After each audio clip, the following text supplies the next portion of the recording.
Hi friends, welcome back to my channel. ഞാൻ ഇന്നിവിടെ ഉണ്ടാക്കാൻ പോകുന്നത് വളരെ ടേസ്റ്റി ആയിട്ടുള്ള ഒരു മാമ്പഴ പുളിശ്ശേരിയാണ്.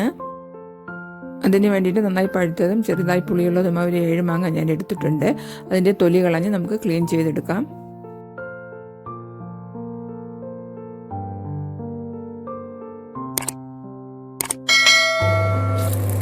ഒരു പാൻ അടുപ്പിൽ വെച്ച് കൊടുക്കാം. അത് വെളിച്ചെണ്ണ ഒഴിക്കാം. എന്നിട്ട് നമുക്ക് താളിച്ചെടുക്കാം. കടുക്, ചെറിയ ഉള്ളി, കറിവേപ്പില, വറ്റൽമുളക് ഇട്ട് താളിച്ചെടുക്കാം. എൻ്റെ ചാനൽ ആദ്യമായിട്ട് കാണുന്നവർ ഒന്ന് സബ്സ്ക്രൈബ് ചെയ്യുക, ലൈക്ക് ചെയ്യുക, ഷെയർ ചെയ്യുക, സപ്പോർട്ട് ചെയ്യുക.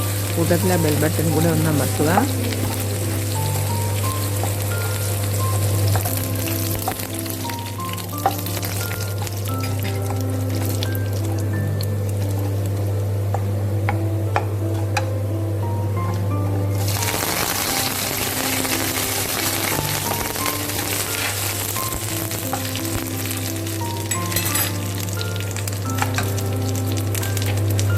അതിലോട്ട് നമ്മൾ എടുത്തു വെച്ചിട്ടുള്ള മാങ്ങ ഇട്ട് കൊടുക്കാം. 1/2 കപ്പ് വെള്ളം കൂടി ഒഴിച്ച് കൊടുക്കാം. ആവശ്യത്തിന് ഉപ്പും കൂടി ഇട്ട് കൊടുക്കാം. എന്നിട്ട് നന്നായിട്ട് ഇളക്കി മൂടി വെച്ച് അടച്ച് വേവിച്ചെടുക്കാം.